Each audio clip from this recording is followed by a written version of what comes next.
Hey everyone, welcome back to Pretending with Dice. As always, I'm your host and game master, AJ. No big announcements for you all this time around, so just a real quick recap of what happened last time before we get into today's new episode. So, travelling separately to the annual Harvest End Festival being held in the village of Alfred Mill, we met our three adventurers, Fane, an elven cleric of the Raven Queen, Celeste, a Genasi sorcerer, and Erebus, an Aarakocra druid. After Fane unexpectedly found himself embroiled in the opening ceremonies of the festival, he found the stress a little too much and was sick behind the stage as the village's mayor hastily declared the festival open. Erebus quickly set himself up as an attraction all of his own, and Celeste wandered into a storytelling tent and couldn't resist disrupting the efforts of the teenager running it. Her efforts soon drew the attention of Fane and Erebus, who mistook the chanting of small children for a dangerous undead cult and rushed to investigate.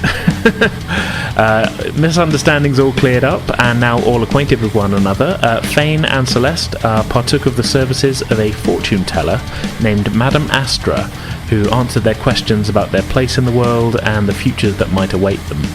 And meanwhile, while all this was going on, Erebus entered a cheese rolling competition and was quickly disqualified for cheating. The trio's afternoon of fun was cut short, however, as Jake, the son of the farmer who Celeste had been staying with, arrived shouting for help and in the company of an injured dwarf. He informed the group that strange creatures had appeared within the mine of Alehand's Folly and attacked the dwarves and his father, Oscar, taking them away deeper into the mine. Swearing to return Oscar to Jake, the three then left the Harvest End Festival behind them, setting their sights on Alehand's Folly and whatever dangers may lie within. That's pretty much where we left off last time, so without any further ado, let's get into today's episode. Enjoy.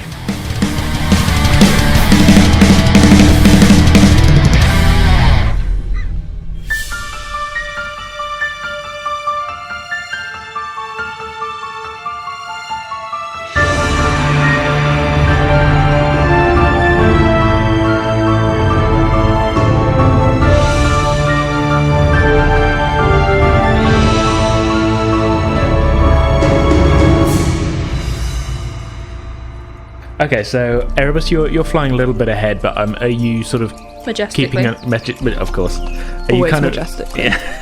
That needs to be in there. That's every adjective for every single action. Yep. Okay. You do not fly, you glide. I saw, man. I saw. You saw. Yeah. Are you kind of keeping an eye on where the horses are as well? No. Okay. All right. It's, as I say, it's about 12 to 15 miles from the village to the mine. Had good rest the day before. Good to know. But you're a little bit faster than the horses. What's your flying speed? 50 feet, did you say? I believe it's 50 feet. Yeah. So yeah, you're a little bit faster than horses. I think you guys can keep up fairly well on the horses, but Erebus is always just that little bit ahead of you. In a majestic manner. We can't go majestically. We can't go as the sea eagle fly, so we're like... No. You got to follow the winding road, which isn't too treacherous at all or anything, but it's not really like a main kind of thoroughfare. It's kind of a bit of a trackway because there's not really any other kind of major sort of villages or towns this way. It's pretty much just the mine is the next thing before you hit the mountains, basically. So... The distance it does actually take you probably a couple of hours to get there, even sort of pushing the horses a little hard because of the windingness of the road and that and everything. You have to cross over a small bridge over to the other side of the river and then cross back where it joins up to some tributaries. It's much easier for Erebus is what I'm saying. Mm-hmm. I make you all very painfully aware of that fact. You occasionally fly back to remind us. I do like little just arcs in sky, like little just backflips as I'm like, praise me, puny ones, and then I keep going. Doing a barrel roll and stuff. Yeah, sounds fun. I occasionally just turn upside down, fly over them, and like you could have taken the easy way, but no. But no, you didn't evolve wings. Yep. The easy way. Yep, the easy way. So yeah, after a couple of hours, I mean, the three of you make it to the entranceway to the small dwarven mine known as Alehand's Folly. Erebus, you get there a little bit ahead, but as you say, you've been kind of looping back and things a little bit. You guys slow me down so far. The horses. Less majestic. We need more majestic horses for you guys. Yeah. For the last mile or so, the path has actually been a little bit slower for the horses because it's been sort of winding its way up, up a little sort of mountain pass. You're not fully into the mountains, you're kind of still in the foothills, but things are getting steeper and stuff. Eventually you crest a ridge and you can see the entranceway to the mine, flanked on either side by two pretty big kind of spoil heaps, where the dwarves have clearly just been kind of dumping any rubbish sort of out front. And the actual entranceway to the mine is a little bit kind of crude, but it's kind of an obvious sort of doorway in the side of the mountain. I mean, if you could see it easily enough with the spoil heaps, though, sort of either side of it. It does appear from your vantage point, even as you approach, that there's no light shining from inside. I'm going to kind of like grip my shield a bit more tightly, and then it kind of starts glowing and cast light on it. Okay. So my shield is kind of acting as a like a full-on like massive torch, basically. Kind of, yeah. the whole shield's lighting up. I'm gonna double check. So I'm not sure whether it lights up the whole thing, or if it just kind of. Yeah. You touch one object that's no larger than 10 feet in any dimension. Until the spell ends, the object sheds bright light from a 20-foot radius and dim light for an additional 20. Okay, yeah. I'm gonna have it be like a faint grey kind of colour. Okay, so not like a massive torch, just as a kind of. It's not just like poof, like blinding. Yeah, just to have a bit of something to see with. Yeah, so we can see details a bit better. So stepping inside. Yeah. Mm-hmm. Yep. So the first thing you see is a fairly kind of roughly hewn sort of corridor heading into the mountain. The floor's fairly smooth, and there's sort of signs that this sees a lot of traffic. There's kind of things sort of stacked against walls and stuff that you can see where Oscar and Jake had started to offload the supplies. There's a few of the crates that you, Celeste, you recognise that they look like the things you saw earlier. Mm-hmm. Literally just inside the entranceway. In the light of Fane's illuminated shield, you do see, just beyond these supplies, a fairly prominent bloodstain on the ground. It does look mostly dried, however. You're not sure if this is where the dwarf that Jake helped was, or what. There's no way to tell at this point, but it does look like there's been some kind of a skirmish in here. There's a couple of doors on either side of this corridor. At the far end of it, there's a rather large sort of... It looks like they've kind of riveted like a set of kind of iron gates almost into the stone of the mountain. You guess that could be the way down into the mine proper, but yeah. Are there any other signs of battle? I mean, the place does look a little bit of a mess. There's, as I say, there's a couple of bloodstains and stuff. But no bodies? No sign of any bodies that you can see in this first corridor. You do recall that the dwarf had said that they were taking people away. Yeah. I mean, shall we, as quickly or quietly as possible, try and approach the door? Yeah. Okay. I'm going to approach stealthily. Okay. Well, the gates at the far end, like I said, there's a couple of doors on either side of where you come in. Oh, it's like multiple sets. Just so we're clear then. So leading in from the entranceway that you just came in is a wide, quite long corridor with this sort of set of iron gates at the far end. On the right-hand side of the corridor, there are two doors, both closed, fairly evenly spaced out. And on the left-hand side, there is a single closed door closer to the entrance, and then quite near the far end, kind of close to the sort of mine gates, there's a sort of wider archway that sort of leads off into the left, which has no doors. You can't really see any sources of light, although there are one or two dropped torches on the ground that have gone out. I'm going to cast Divine Sense. Mm-hmm. So basically, I'll know the location of any celestial fiend undead within 60 foot. I mean, or anything affected by a Hallow spell. Hello. Basically, I can detect good or evil. Good and evil. You do not detect anything. As I realise we're about to sneak, I stop my light spell from going off. Okay. Realising that I'm just a big fucking beacon of light if I'm trying to sneak up. Sure. You've got low light vision. I've got dark vision. You've got 60 dark vision, feet as an elf. 60 feet. So you can still see. I can still see. It was just more like... Just in kind of grayscale. Yeah. So, what's the plan? Smaller door? Will I fit? Yeah, I mean, that's a good question. I didn't thought that. It's not all kind of dwarf scale. They're not kind of building stuff just like 5 feet tall. It's as much as that would be kind of maybe practical for them. It's kind of classic sort of dwarven architecture where it's almost like oversized for them, if you know what I mean. Like the old dwarven halls, even though the dwarves themselves are maybe topping out at about 5.5 feet. The halls themselves are massive and huge, and while this is just a small little outpost, you get the feeling it's kind of the sort of the design style is kind of ingrained in how they kind of put stuff together. So yeah, the doors are still, you could easily, they're kind of regular sized doors. I don't know another way to put it. Yeah. This might be a practical thing as well in terms of like, you don't know, in terms of moving, like if this is a mine, they're only going to help themselves by having larger doors for moving more stuff through. So yeah, it's not like a tiny hole in the side of the mountain. This is, you know, it's a decent size. Should we split up and look at individual rooms, or seeing what they did to that dwarf? I don't know whether that would be the best idea. Oh, that's true. Safety numbers. Hug the shield a bit closer to me, realizing we're in quite a dangerous space. I mean, if we find any doors that aren't welcoming to us, I do have some less priestly skills that can allow me to gain entry into a room. You're not all bad. He doesn't really smile, but like there's definitely a look of, oh thank God. I'm preening at this point. Of course you are.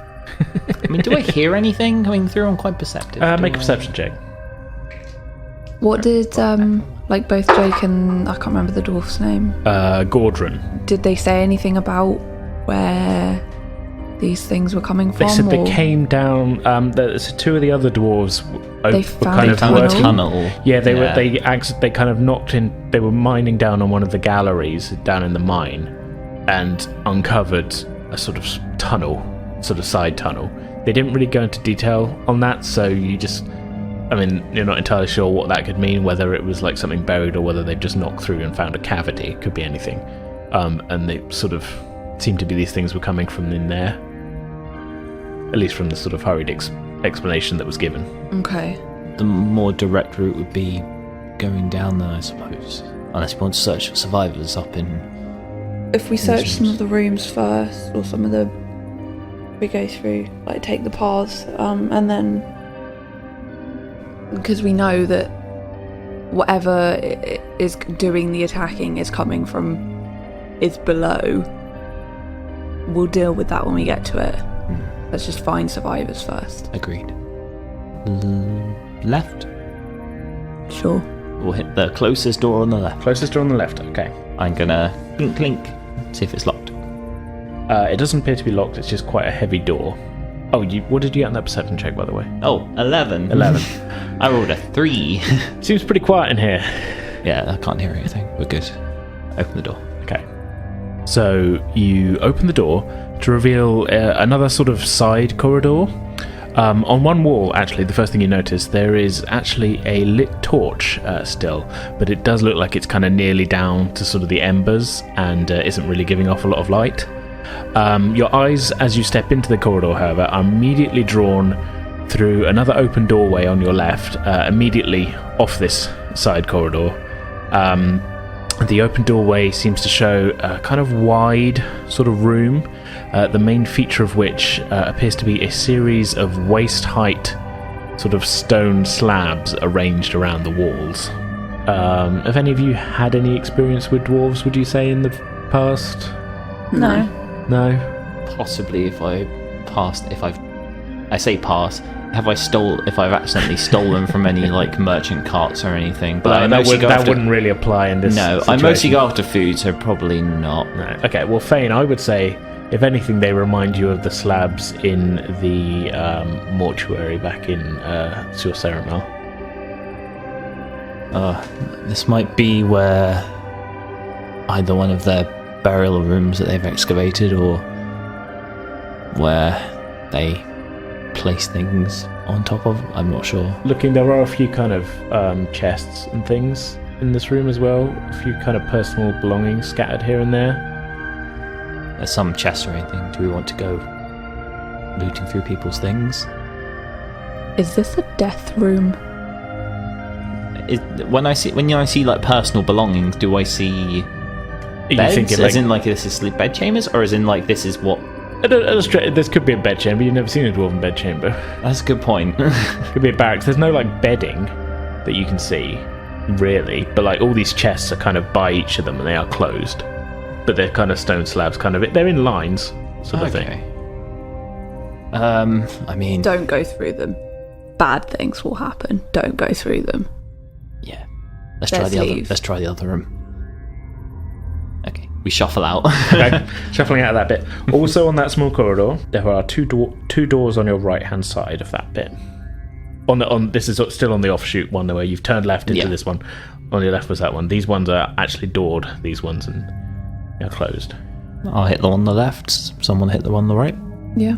I take my head out from under my wing because I've just been picking this whole time. Yeah. Have you followed them in, or are you just been standing? I've just been kind of stood there, just like pruning, because Yeah. I've been flying for a little while. So Hey, you I got to rest up. Yeah, I got twigs, and that's not majestic. Maybe some bugs as well. Just No, bugs would not dare tarnish these feathers. not like to hitch a ride. No.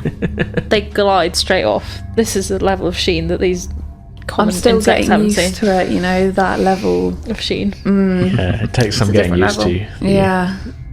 These are some unreal sheen levels. Yeah. I guess I'll go right. Okay. I'll hit left. All right. Well, let's go with Erebus first. Again, this door, it doesn't seem to be locked. If anything, it looks it's slightly kind of ajar, like it was kind of I kick it open. okay, fully like Taloned foot, like. talon foot. Okay, it's pretty heavy, but you do manage to get a good kick in, and the door swings open. Again, no light really in here, but some filters in from the outside where that kind of dying brazier is. You can see a couple of empty weapon racks, a couple of full weapon racks, a sort of stack of shields, and if you didn't know any better, it looks like somebody had taken 6 crossbows and hammered them onto a cart, but they'd also chopped the cart in half. So it looks like someone was tinkering with something in here. Okay. You get the feeling of an armory of sorts. Aha, puny humans. I just kind of. It doesn't lead anywhere. It's just a room. Isn't It's it? just one room, that one. Yeah. Can I look at the craftsmanship? I can't speak. Craftsmanship. Sure. Yeah. Make an investigation check for me. 4. 4. They We love that appear to be made of some kind of material. I am astute. Yeah. Look, these are solid. Yeah. That's about all you can tell. With a Puny 4. humans with their puny tools. And I just kind of shuffle back out. Yeah. Okay. Left-hand room. Yep. I'm going to check the lock. Mm-hmm. If there is a lock. This one does seem to be locked. Okay. I reach into my boot and pull out my two hastily made lockpicks. Okay. Do you have proficiency in? I do. Because Okay, I alright. have the urchin background. Yeah. Okay. So make a. This is a dex check with proficiency, isn't it? I think. Yes. Yes. So +6. Okay. 23. 23. Okay. That's good, right? Yes, that's good. Yeah, there's been some. Christ. There's been some lower ones happening. I'm not throwing shade or anything. Just you did just roll a 4. Sprinkle that. My salt. highest roll was 11. So. I rolled a 5. I have a -1 on my Okay, well, investigation. that's not quite so bad then. It's worse. Yeah. So it is locked, but you've had a bit of time on the streets. You've jimmied a few locks open here or there. This is a little bit of an unfamiliar design in general, but the concepts are the same. And there's a kind of heavy. You kind of tinker with it for a few seconds, and then there's a kind of heavy Tongue clunk. sticking out. Yeah. There's a sudden sort of heavy clunk, and the door kind of swings slightly open. Okay. Push it open. Push it open. Okay, so it's a smaller room than the kind of one with all the slabs in. This one also has a slab in it up against the wall, just a singular one. And there are 3 crates against one wall.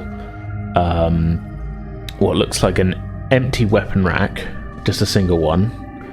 And there's just, again, a few slightly nicer possessions scattered here and there. There's a desk on one side with quite a lot of paperwork sat on it. I poke my head out and I go, "This room looks like it belongs to someone important." It's not what we're here for. Let's keep going. I assure you they're not as important as me. I just preen. I just give a small nod. I just give a quick once over. Once over, yeah, with my keen elven sight. Okay, what are you looking for specifically?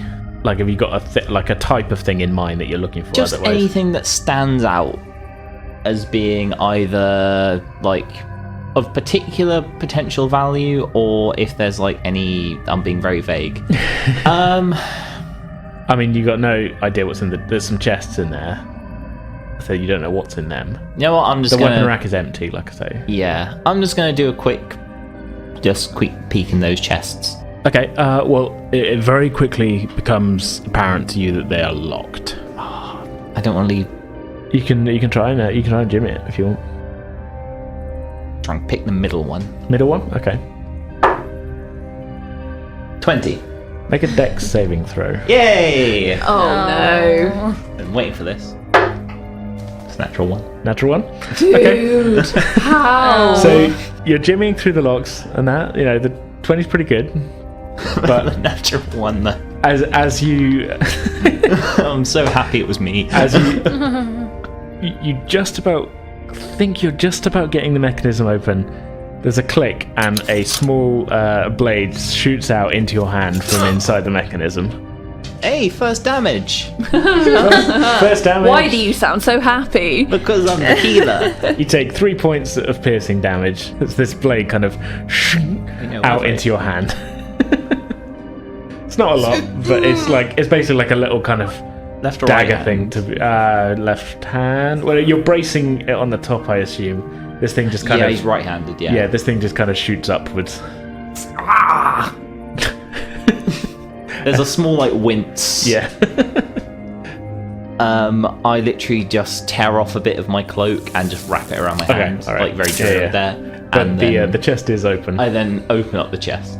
Okay. Inside you find there is a coin pouch in there. Straight away. Okay. I now have money. Do you now have money, just in general as a concept? I was like, I could roll for what like a cleric has or what like an urchin might have, but I was just like, no, so I have no money. Like, I literally have none. Now you have 1,000 gold. Oh, that was worth being stabbed for. Yes. Hey, if I could have that in real life. Oh god, I would be. Yeah. I would stab myself for 1,000 bits of gold. We're not going for this. I would say the thought occurs to you as well that that's quite a lot of money, and this is, this is supposedly a friendly outpost. I'm not making any moral judgments, I'm just saying. There's also a stack of stone tablets in there, which are engraved with a quite complicated series of dwarven runes. I don't suppose you speak Dwarvish. I do not. I can barely read. Okay, just in general. Again, Yeah. Street urchin with a -1 to intelligence. It makes sense. Yeah. So you don't know what they say. You recognise them in context clues that this is probably Dwarvish runes. But you have no. I leave them. Okay. I just take the gold. All right. And I then leave. That was leave just the my room? one Okay, thing. all right. Yeah, the gold pouch secreted away. Yeah, my satchel. Yeah. Okay. Where are we going next? The two of you didn't see. I take it. Did you follow him into that? Okay. You didn't see him doing some pilfering. I went back to pruning.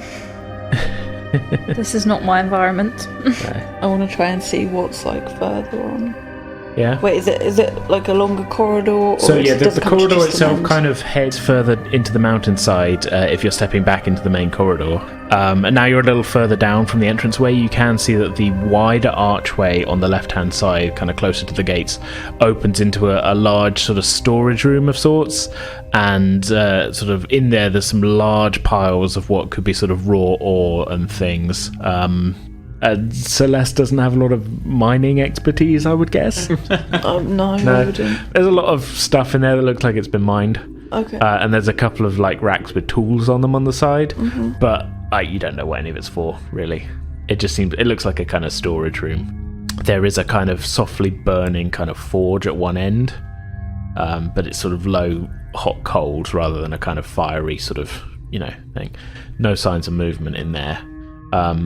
As I say, the main corridor kind of goes through some gates, and that sort of passageway seems to be sort of sloping downwards. There's also a couple of doors on the other side. Again, you don't hear anything through them, but Might as well just go through the gates. Through the gates? Down the main corridor. yeah. I assume that it's going to be exactly the same the other side as it was this side, with same sort of rooms. I don't think it's worth anything. I mean, I imagine so. I don't have much experience in these mines there, but yeah, I'd say we go straight on the How's centre. the hand? Oh, it's fine, just not much of a rider. Just cramp Okay. and such. Okay. Yep. Let's go.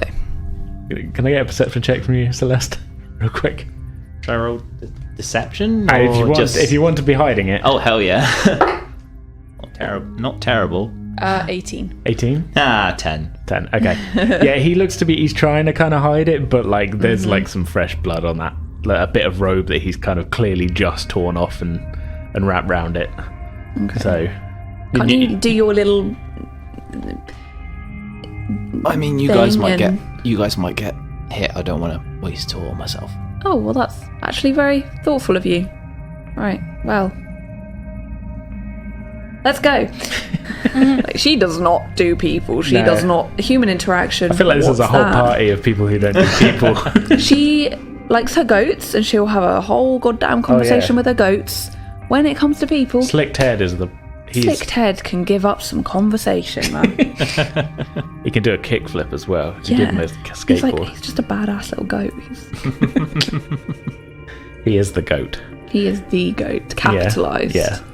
Trademarked. He is his own brand. Yeah. Yes. Slick Ted.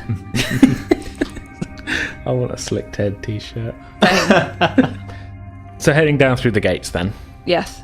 You see, as you head down the corridor, it's definitely sloping downwards now. There's more signs of disturbance. You see another couple of sort of small blood patches. You pass a couple of dropped weapons, which strikes you as a little odd. You don't know a huge amount about dwarves, but you know they're the kind to not really discard their weapons if there's a fight going on. So it strikes you as odd that the weapons are on the ground and there's no sign of a dwarf, clinging to it in death or anything. It's a bit strange. Couple of battle axes, couple of short swords, couple of shields. Here and there. This is over the course of sort of a fairly decent length of corridor here. So clearly something went on here. Can I get... I was going to say, can I get a perception check from anyone who wants to be sort of kind of paying attention? I mean, how are you proceeding down this corridor? Are you just sort of...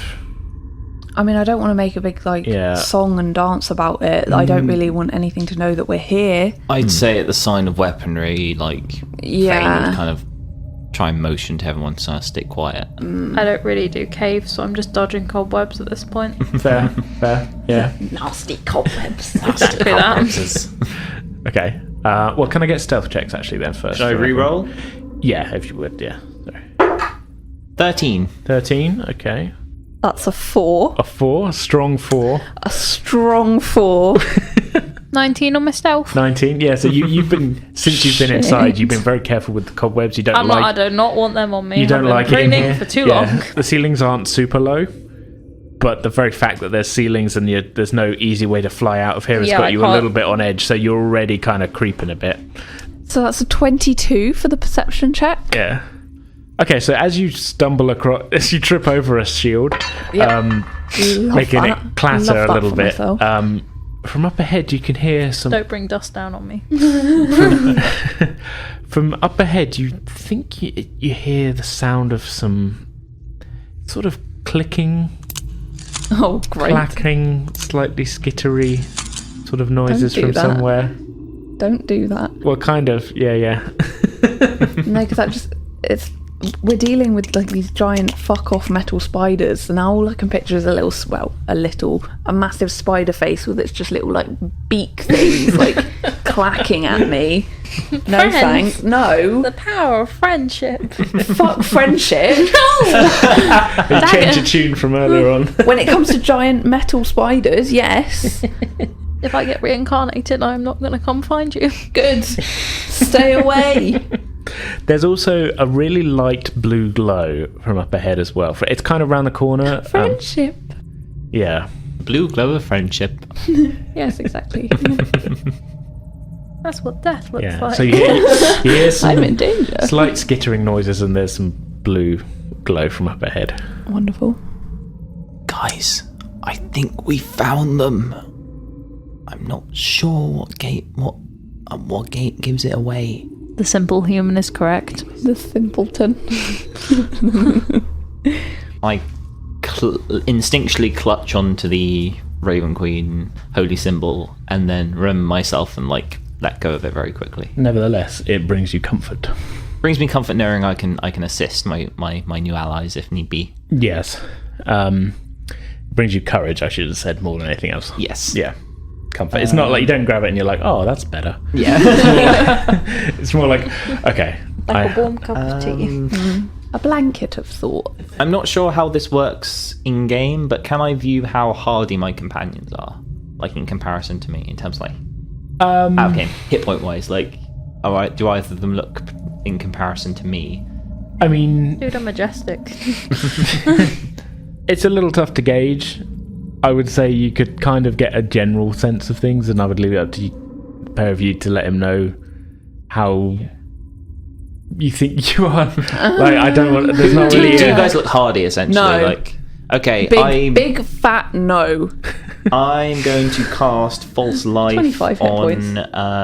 Celeste. You're going to cast what? Sorry, I was. The spell False Life. Bolstering yourself with necromantic facsimile of life, you gain 1d4 plus 4 temporary hit points for the duration. So for the next hour, you Thank gain you, friend. 8 temporary hit points because I rolled max. Solid. Yay.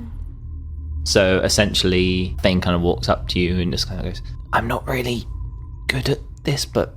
And then kind of gently kind of taps your shoulder, and you kind of feel this coldness kind of come up within you, but it makes you feel a bit tougher and a bit stronger. I gain a little bit of a bounce in my step. Yeah. As what? Clang. Onto another shield. Yeah. Yeah. You feel on a scale of 1 to 100, 8 better. Yes. Okay. Yes. Sometimes that's all everybody needs. Yeah, just an extra 8. An extra 8. It's that jolt to 8. Yeah. Oh, avoid 8s. Beware of 8. Oh no. Beware of the 8. Oh fuck. Oh fuck. Oh shit. Fane has just killed you. Please hand in your character sheet and so creeping and looking around the corner, in some cases not particularly stealthily. Mm-hmm. You can see the corridor opens out into not particularly tall. It's about the same height as the corridor, so maybe about 6-7 feet maximum. So it's not actually maybe a little higher, maybe 8 feet. So you got a little bit of headroom. It's about 8 feet high, but a quite long kind of gallery of quite clearly kind of hewn, mined out rock. Probably about 120 feet long and about 40 feet wide, and just kind of extending away from you into the darkness, really. About 40 to 50 feet along the gallery, however, sort of each giving off a sort of blue glow, you very quickly can see 4 strange-looking creatures, matching pretty closely the vague description that Gordon gave to you.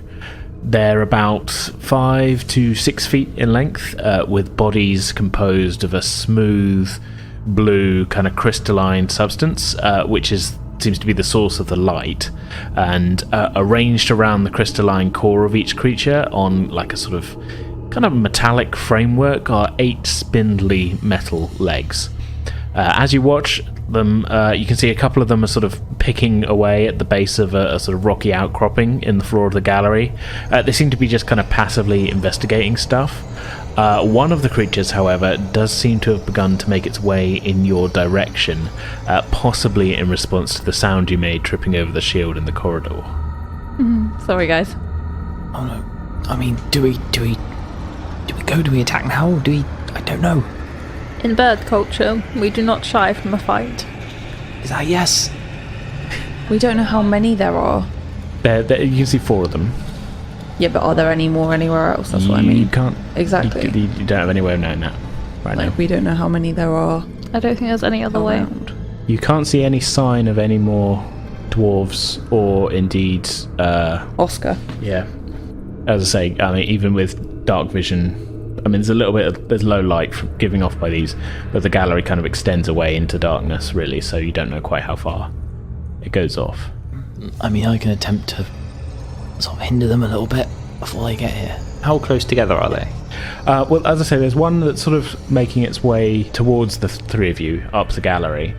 So that one's probably about 40 feet away from you. The other 3, they're not clustered that closely, but they're probably all within about 10-15 feet of each other. Okay. And they're about 50 to 60 feet away from you. Okay, no problem. Is there any? Is it literally just just a room, just a corridor? It's like, kind of, it does there's open out. Nothing You in sort there. of, the corridor you're in has not been particularly wide, and this one you've kind of come to it, and it sort of, opens out to be about 40 feet wide, and just kind of this long sort of rough hewn. There's not a lot of in the way of kind of cover. There's a couple of rocky outcroppings here and there, but the dwarves being quite meticulous, they've pretty much just carved out like a full rectangle here. Yeah. Geometry being one of their passions. We either attempt to go like against the wall, or we just fight. I mean, one of them seems to have heard that we're here. There's nothing we can really hide behind. Totally up to you how you want to handle this. I'm just leaving it in your hands here. I guess with the miners, like they wouldn't have been. They're not as experienced Yeah. fighters. I think we can try and carve through these things as best we can. Fuck it. Yeah. Yeah, fuck it. I'm going to spin round the... Maybe wait for it to get a little bit closer to us, though. You don't have to wait long before it gets within 30 feet if that's what you're waiting for. Oh no, I just spin round the corner and like hiding behind my shield still, because I'm still not super brave, but you know what, I've got some friends with me, so and as I'm behind my shield, I very quickly grab onto my holy symbol, and there's this like semi-invisible kind of vibration that kind of sounds like the ringing of a bell, and I'm going to cast Toll the Dead. Alrighty. So that is a we'll call this a surprise round. Wisdom saving throw, DC 16. Alrighty. I got a 12, so that is a failure on that one. Undamaged, yes? It's not damaged at the moment. So 2d8. 8 points of necrotic damage. 8 points of necrotic damage. Okay, it kind of like it recoils, and it's sort of like the body kind of dips a little bit, and then before it comes back up and immediately points towards you because you've made yourself quite a target here. Guys, I got... Oh. Alright, can everybody roll me initiative, please? Okay, so that's 23 for Erebus. The spiders have 19. Celeste? 16. 16. And 15 for Fane. Alright. As we're still calling this a surprise round then, Celeste or Erebus want to do anything in the surprise round yet? Or before we go into proper combat order? Could you just... So how far are the spiders away from one another? So, from one another. Okay, well, there's the one that's closer is about 30 feet from you now. Okay. The other ones are about 50 feet away from you, about 10 feet from each other, kind of in a sort of triangle. And I cast Firebolt? You certainly can. The one that's coming towards us? The one's coming towards you? Okay. Make a spell attack roll for me, please. 19. 19 is a hit. Roll your damage. 9. 9 plus damage. Okay. For fire damage. It sort of, this firebolt streaks out, hits it, and sort of scorches across it. You get the feeling maybe this isn't doing a huge amount of damage to it, but it's definitely done some. Okay. Did my damage seem to... Your damage seemed to take. Okay, normal. Cool. Erebus, what would you like to do on the surprise round? They seem flame resistant. I'm going to throw a spear at it. Throwing your spear at it? Okay. Yeah, why not? Alright, make a range attack roll. Same one that's coming towards. Yeah. Just like harpooning a spider back home. Basically. 20. 20 is a hit. What type of damage is a spear? Piercing. Piercing, okay. Roll damage. Erebus is buff. Erebuff. So that will be a 9. Again, the spear kind of goes, but the kind of construction of it, you feel like you have kind of... You damaged one of the legs with that hit, but again, you get the feeling like it's not really done quite as much. As the crystalline body is quite resistant to any kind of piercing sort of stabs. But you've done a little bit of damage to it. Fane looks at his dagger very sadly. The one weapon he actually knows how to use. We are out of the surprise round and into our regular combat round. And Erebus, you get another go. Because you rolled the highest. Oh, I don't know how well this is going to take, but this was my original plan. This is not going to go off, basically. Okay, I'm going to Flame Blade. Flame Blade? At it. Okay, casting it. Yep. That's in your hand. So you're running up and hitting it. Basically. Okay. Running or flying? I don't know if I can fly in this There's environment. not a lot of verticality. Walking? What? Well, again, the dwarves are puny people, and I have to debase myself to be at this level. Why do you think I've been preening since I got in here? Okay, so you don't have to roll anything to cast it, I don't think, did you? Nope. Nope. So make an attack roll. Okay. I think it's just a regular melee attack roll. It's a melee spell attack, I think. Oh, yeah. Oh, that's a 13 plus 6. So 19 is a hit, yeah? Yes. Okay, roll your damage. 3d6, isn't it, I think? It was a 2 and a 6. 8 and a 6. Nice. So 14. Okay, yeah, so the flame blade crashes down on it. Again, you get the feeling like the fire is kind of scorching across. You're definitely doing damage. It's just a little bit sort of... Less. A little bit less, maybe, but Than you're we'd definitely like. doing damage. So that's your movement. You've done that. Have you got a bonus action you would like to do at all or anything? Or Not really. I'd like to just kind of move back okay, yeah. slightly, if possible. If not possible, You've kind that's of fine. engaged in melee combat. You can move back. It will get an attack of opportunity How against much? it, I wouldn't it? want to actually watch your speed. I don't think you've got any more movement. No, that's fine. I've got 25 normal. Oh, yes, you can only just get to it anyway That's fine. because you're not flying. That's okay. So yeah, and moving back would be it's a rogue thing to have disengage as a bonus. So It's okay. yeah, sorry. That's fine. Okay. Peasant walking is just one of those things. So we're actually onto the spiders next. So this first one, upon getting hit by a flurry of attacks from all three of you, but then suddenly faced with the very close flaming blade of Erebus there, is going to raise its two front legs and just sort of jab at you, Erebus, with a multi-attack. So that is a 10. That does not hit. Does not hit, and a natural 1. So you do not get hit. Okay. Well, sorry, I missed how it was trying to hit me. It was kind of hitting you with its two front legs. It was going stabby. Yeah. Okay, it's fine. Yeah. Alright, stabby away. It kind of reared back and just sort of like the front legs came up off the ground and just sort of like poked at you. Lethal poking. Yeah. But you dodge around them with your bird. Majestically, you dodged around I was going to them. say, Yeah. I'm Dexy, man. Yeah. I glide and Yeah. shimmy my way out of this. And that is it. That's exactly what you did. I'm just kind of like batting the dust away with my tip of my wing, like, no. Yeah. So the other three, as soon as this all starts kicking off, turn and start coming towards you. They're not, as a group, sort of in general, they're a little bit spread out, sort of sideways. They can't quite make it to you this turn, but next turn you may find yourself inundated with 3 other spiders. Huzzah. Yeah. Okay, Celeste, what would you like to do? Um, Still in the doorway for the corridor. I'll cast magic missile Nice. to the 3 that are coming towards us. Okay, so 1 bolt per each. Yes. 1 per each, yeah, sure. That just hits, doesn't They it? automatically hit, yeah. That's 2, 5, and 4. Okay. So yeah, these missiles crash in. That's force damage, isn't it? Yes. Yes. They crash in. Do seem to be doing the amount of damage that you would expect. 2, 5, and a 4, wasn't it? Mm-hmm. Yeah. They're made of crystal, so maybe it'll crack them a bit. All right. Are you moving at all? Or? I'll move forward a little bit, but... Okay, so just sort of getting out of the corridor entrance, give yourself a bit more room to maneuver. Yeah. Yeah, but like I don't want to, because a lot of mine are just ranged attacks. So Yeah, I don't that's want fair. to get too Yeah. close. Cool.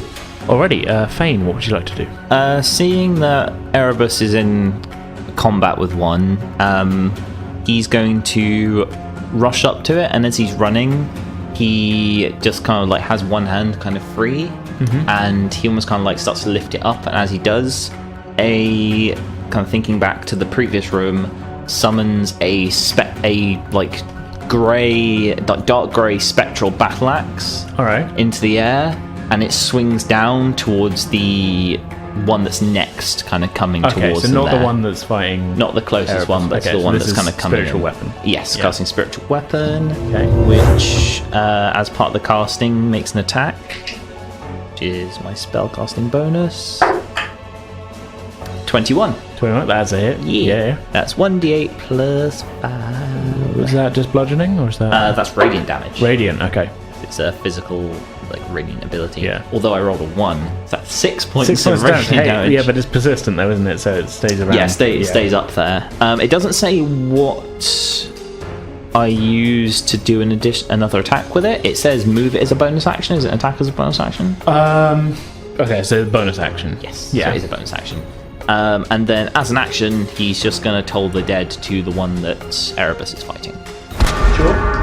Which is, because it's damaged, going to take 2d12 if he fails his wisdom save. Wisdom save. As a natural 20. It doesn't do anything. No.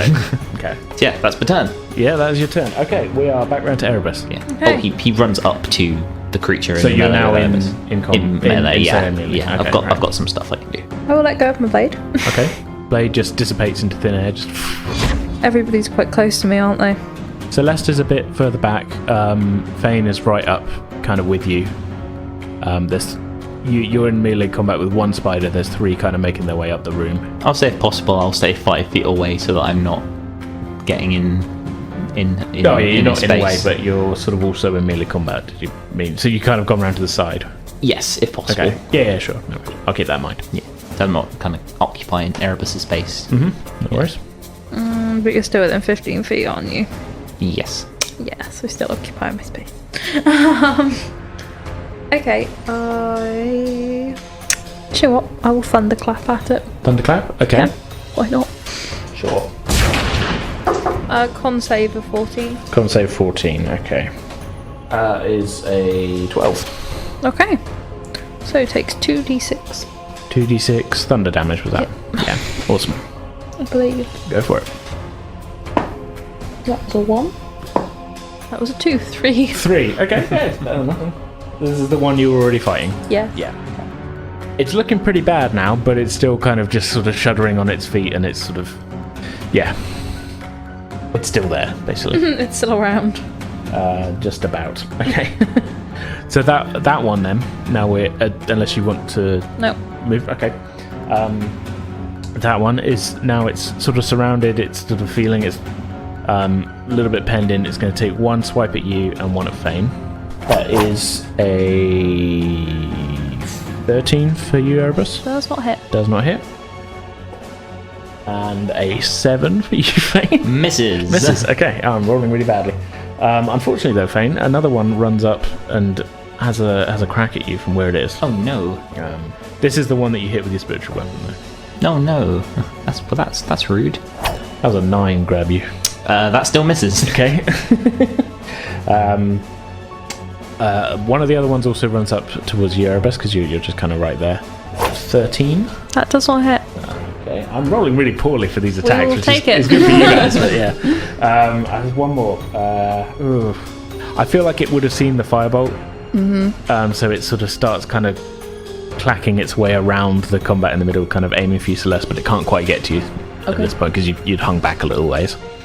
But it is your go. I want to cast Ray of Frost to the one that's coming towards me. Okay, sure. 12. 12 does not hit, I'm afraid. Shit. So, you're sort of still kind of the sort of flashing of the spiritual weapon and the fireball. It's sort of, and it's very dark in here otherwise.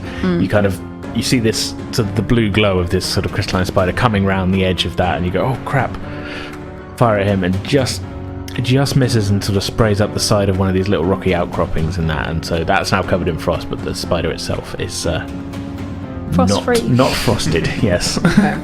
Would you like to move at all or anything? Is there any of those like little rock? Yeah, you could kind of back away and get behind one of them and put a bit more distance between you and the one that's kind of that you just aimed at if you wanted to. Yeah, sure. Sure, yeah. Fane, you are in combat with 2 spiders. Yay! I'm going to bonus action move and attack with my spiritual weapon. Which one? There's one that you've already hit, which is in combat with you. Yeah, let's hit him. Why not? Yeah. That is 12. 12 misses, I'm afraid. Kind of seeing it kind of like avoid that as it, I'm assuming, like comes a bit more towards me. Yeah, it's kind of, you. As I said, you can't see any eyes on these things, so you're not entirely sure where their perception is coming from, but as your spiritual weapon swings down, it kind of just dodges slightly, even though you would kind of, I guess you'd mentally thought like, oh, it's coming up from behind on it. Yeah, it will sneak up, but... Yeah, you get the feeling they haven't really got as directional vision as maybe a regular. I'm going to try and like slam my shield into it, but like not like physically doing it, but then like slamming and doing Toll the Dead again. Okay, kind of like, sure. Firing out towards it. Yeah, it's already damaged, so that's a wisdom save on my part, isn't it? Yes. That is a 6. No. That is also 6. 6 total. 6 points of necrotic damage. Necrotic? Yep, that seems to take. Yay. It's already damaged, so didn't you do 2d12? 2d12. I did do okay, 2d12, right. yeah. I wasn't sure what you... That's alright. Alrighty, you're just kind of staying put, are you? Yeah, I'm kind of holding in, kind of being like, oh, this is quite terrifying. Oh god. Yeah. The weird thing as well is that they're not making any noise as well, other than like a slight kind of clacking, creaking with the legs. There's no screeching, there's no kind of like things that you would expect from any kind of scary cave creatures. These things are just kind of like... Not just quite kind of, eight-legged freaks, basically. Yeah, they're just kind of moving and doing things. It's a little... We didn't see any of them climb up any walls, did we? Not yet. Okay. Not Great. yet. I'm not... I didn't... Wait, I mean, just you haven't seen that. I just mean... No worries. I don't want to imply that that's imminent. Right, I got you. Look to the skies, I was going everybody. to say... yeah, but, oh, there's the mother. What lovely children you have. Do we hear the call of the Skeleton King? dance for me. Friend! Erebus, what would you like to do? Ooh, I guess I'll try and frostbite my nearest friend. Sure. Con save. Con save of 14. 14. That's an 11. Okay. First one is a 2. Second is a 4. 6 total. 6 total, okay. This is are you going for the one that the first one? Yes, Yeah? my buddy. So that one, his limbs kind of finally seem to just kind of seize up and just sort of, like where you frostbitten him, it's kind of like his joints have kind of frozen over and it just sort of slumps on the ground. It's a sad death. It is a little bit sad, yeah. That one is now down. He had so much potential. You are still faced with one that is undamaged though. And of course Fane has one also, but because one of them has just been destroyed. There were 4. There were 4. One of them is circling around, sort of looking at Celeste.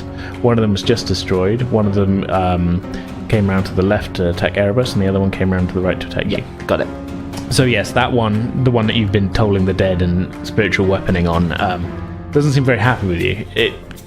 Understandable. It's tough to know that because it makes no noise and no frowny facial face drawn expressions. on it. But just by the general kind of his general kind of vibe. His general demeanour. Yeah, he My passive insight tells me that it's just not happy with me. He doesn't look like a friend. Oh. Friends. Friendship. Towards the blue light of So friendship. he is going to do the whole lifting up of his front two and having a pop at you. Ah, damn it, a murder poking. That is a 16. Just hits. Just hits. That's total of 7 bludgeoning damage to you. Ooh. I was on the first hit. First hit, okay. And second. Second one is a 10. No. So, yeah. You dodge around one of them and the other one just jabs you in the side. Doesn't feel like something a friend would do. True friends stab you in the side with their pincers. The other one, who had circled round to you, Erebus, is also going to take a pincer stab at you.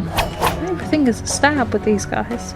That's a 12. That does not hit. Doesn't hit, okay. And the second one is a 4. That does not hit I'm not either. rolling well at all with these guys. at all. Again, we will take it.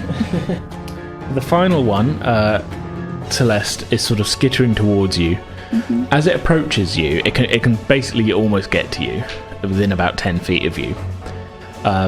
The air around it begins to get hazy. Joy. It sort of seems to be spreading out from it in a kind of like waving sort of like almost like a heat haze. But it's not that hot in here. Can I get a Constitution saving throw from you? 21. 21? Yeah, okay. 21.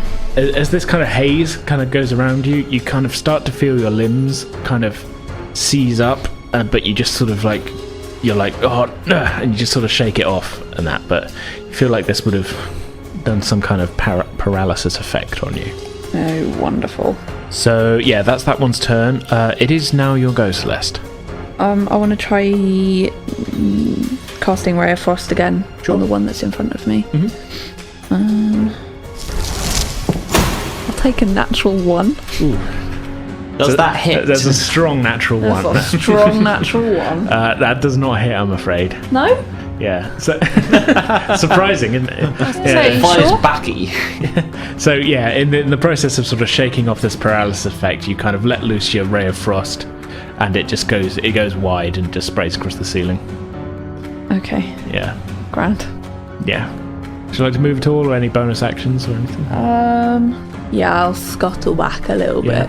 Kind of just doing the Yeah. whole kind of like MMO kiting the thing around the room sort Yeah, of move. basically. Yeah. Yep. You're having like a little dance with it at the moment. Yes, See, I was a friendship picturing dance. I was picturing the MC Hammer like, ooh, like Not hammer quite, dance. no. The hammer dance. Is that That's what's what I was more picturing. panicked? Yeah, that's it. Fane, we are back round to you. Cool. Still got the one in front of me, so I'm gonna take a swing with my spectral battle axe. Mm-hmm. My bonus action. It's a 20 to hit. That hits. Yay. Ooh, that's better. That's 12 points of radiant damage. 12 points of radiant. Okay. It is looking a little rough, but it is still holding itself together. I can see Erebus is kind of playing, like, dodging around the one behind, the one next to him. Is that within melee with me still?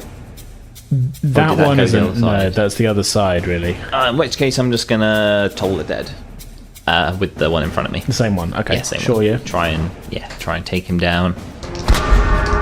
18. Yeah. Sorry.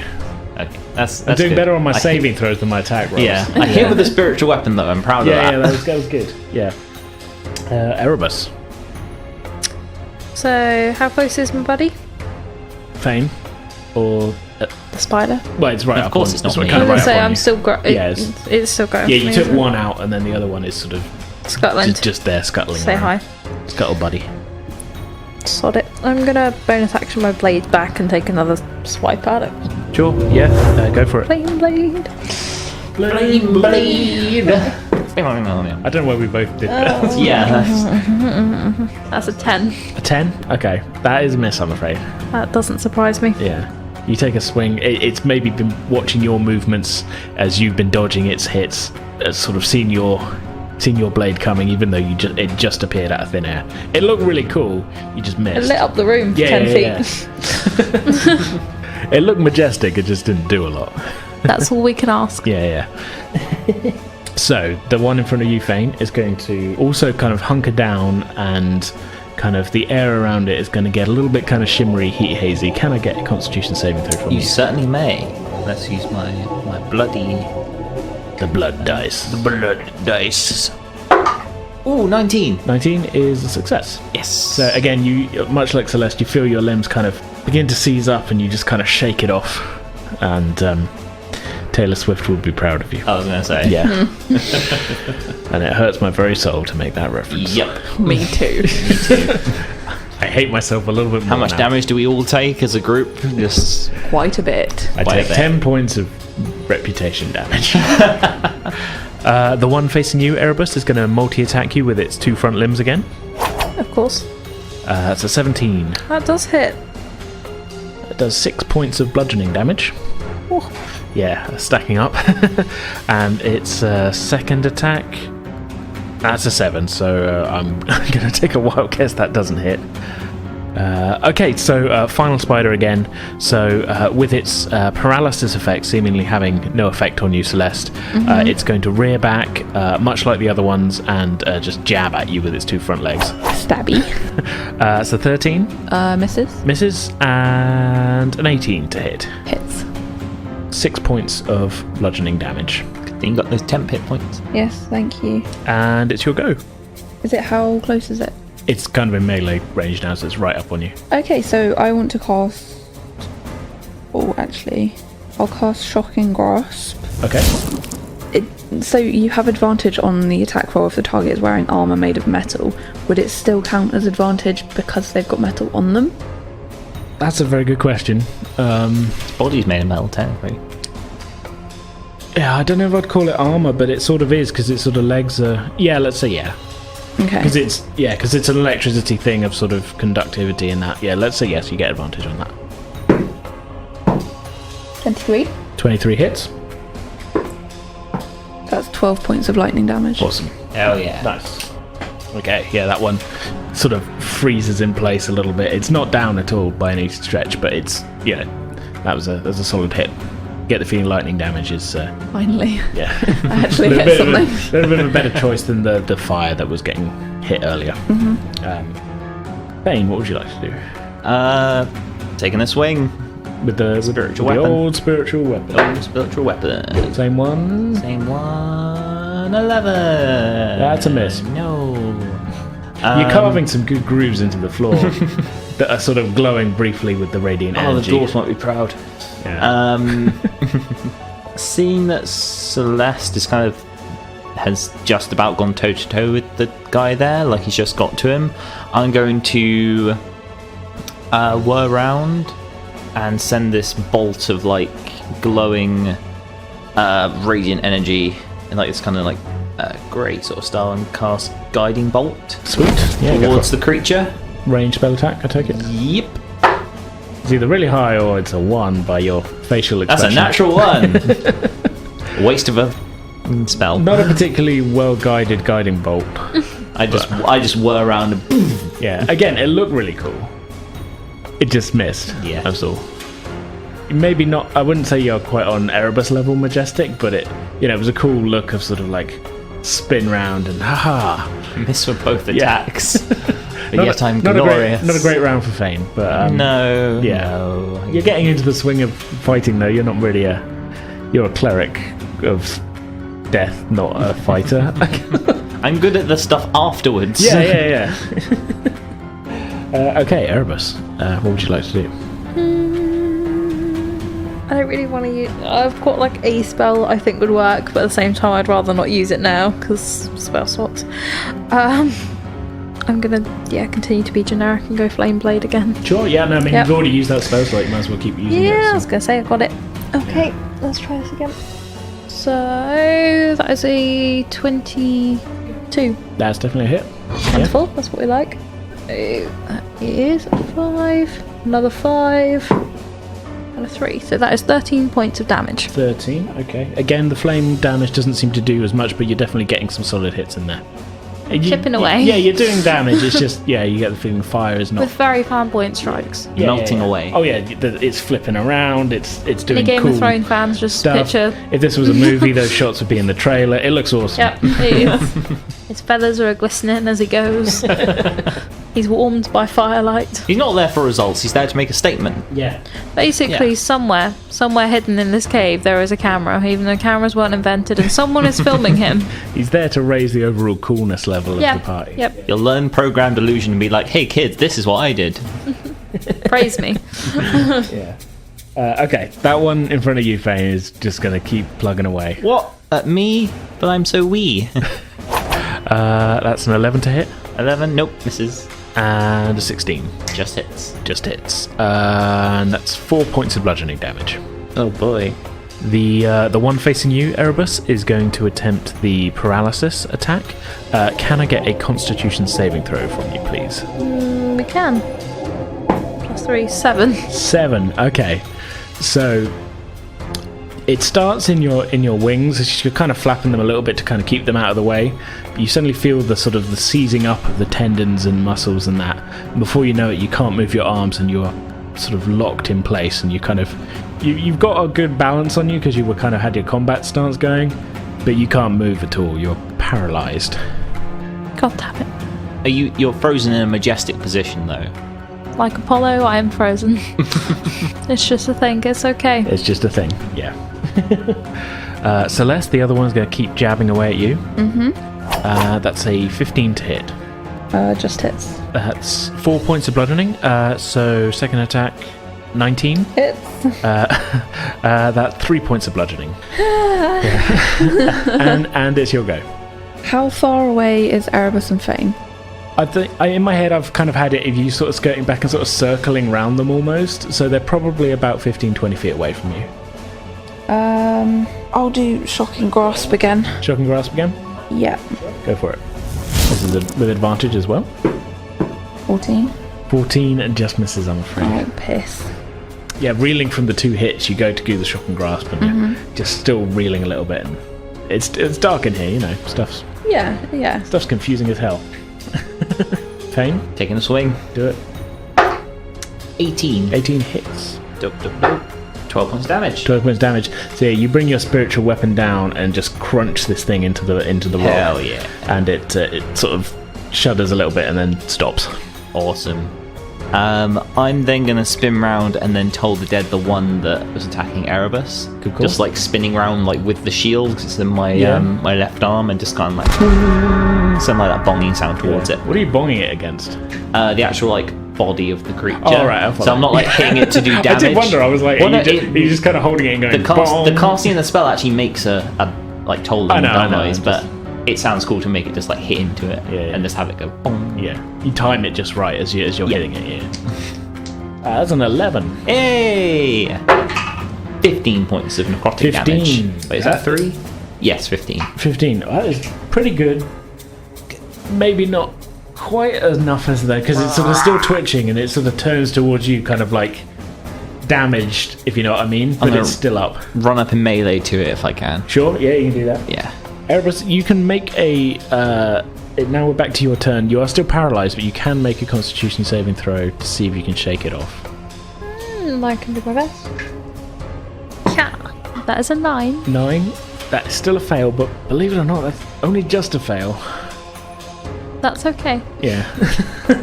I'm still So majestic you are in my posture. still paralysed. Yep. Yeah, I probably that's shouldn't fine. be telling you how close it is for these rolls, That's but whatever. okay. Do you know It's what? fine. It feels like there might be hope. Yeah, I'm just trying to keep the morale up a little It's bit. okay. We've taken some hits from these guys. Like we're surviving. I'm Yeah, you're learning I'm what the still deal alive. is. And that, you know, yeah. The one that paralysed you has turned towards Fane, who gave it a pretty good whack with the Toll the Dead. Good and is weapon. Going to take a swing or 2 at him. As a 6 Nope. and an 18. Yes. So doing 4 points of bludgeoning. So yeah, you dodge one. You'd gotten in close to Toll the Dead on it, and it, like while you're doing that, it just swings a leg round and just jabs at you. But then you dodge the other one. No worries. I'm looking. You're not looking good. I've seen better days. Okay, fair enough. But hey, you've taken out 2 of them, and the other 2 have taken some damage. Incredibly surprised. So one that's up against you, Celeste. Mm-hmm. That is a 6 and a 4. They both miss. I thought so. It's your go. I will cast poison spray. Poison spray. Yes, so it's a con saving throw of 13.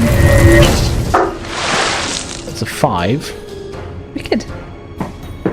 That's 9 points of poison damage. 9 points of poison damage. So yeah, it's engulfed in the spray. The poison sort of seems to be seeping onto it, but just kind of running off of it, and it doesn't really seem to react at all to the spray. Still takes damage though, right? Or not? I can neither confirm nor deny that. Basically, it's poison resistant. That's what this is sounding like. Thane, it's your go. Awesome. Bonus action, move my spiritual weapon and give him a good Give him a good thwack. good whapping.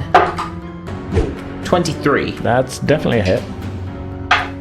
And that is 9 points of radiant damage. Okay, so yeah, again, this one you just crunch him into the ground, and yeah. Hey, I took him down. Yeah. Hey.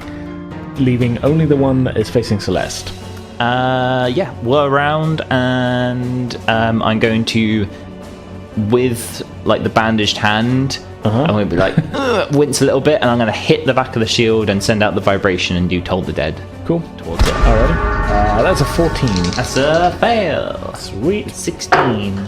17 points of necrotic damage. Well, I can tell you he had 16 hit points, so trying to think of a original way to not say how do you want to do this, but describe your victory. That's a good way of doing it. That actually sounds really cool. I dig that. Okay, yeah, no, I'm claiming that one. Yeah, No, describe your victory. We need it on a shirt. describe your victory. Legally distinct from how do you want to do this?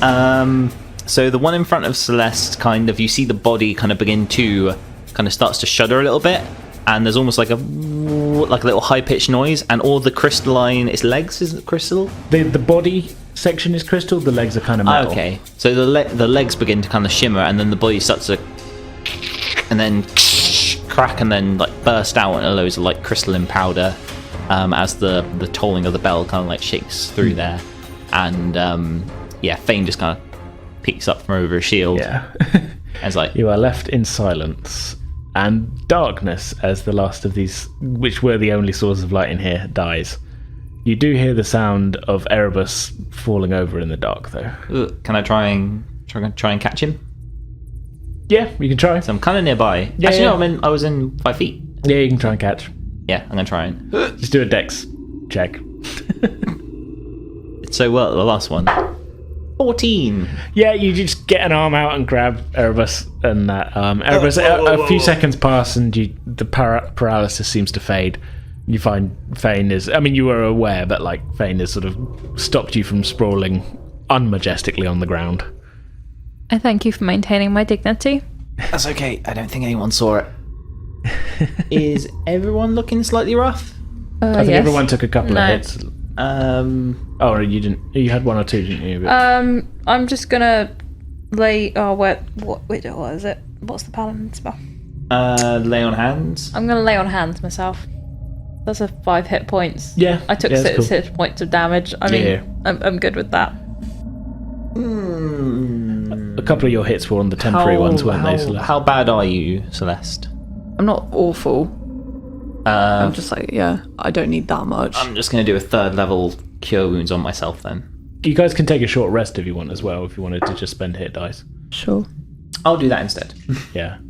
Okay, so we'll say then that with no more signs of life from the strange crystalline metal spiders, the three of you stop to catch your breath.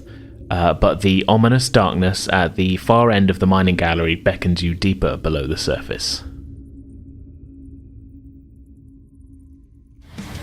Alright, that's going to do it for this episode. We'll be back as usual in 2 weeks' time on Thursday, October 29th with the next chapter of this story, and we hope you'll all join us for that. In the meantime, you can find us on Twitter, Instagram and Facebook, all of which we're at Pretend With Dice. If you're a Discord user, we have our own server up on there, which you can get to by the link in our Twitter bio and on the contact page of our Podbean feed. So yeah, come join us on there and hang out. You can also email us at pretendingwithdice@outlook.com. Lastly, no matter what podcast platform you use, we always appreciate ratings and reviews. So if you've enjoyed the podcast at all, go ahead, leave us a rating, review, whatnot. We just love to hear what everybody thinks of the show, and it all helps others to find the podcast. All right then. So for now, that's our show. We hope you all enjoyed it. We'll see you next time.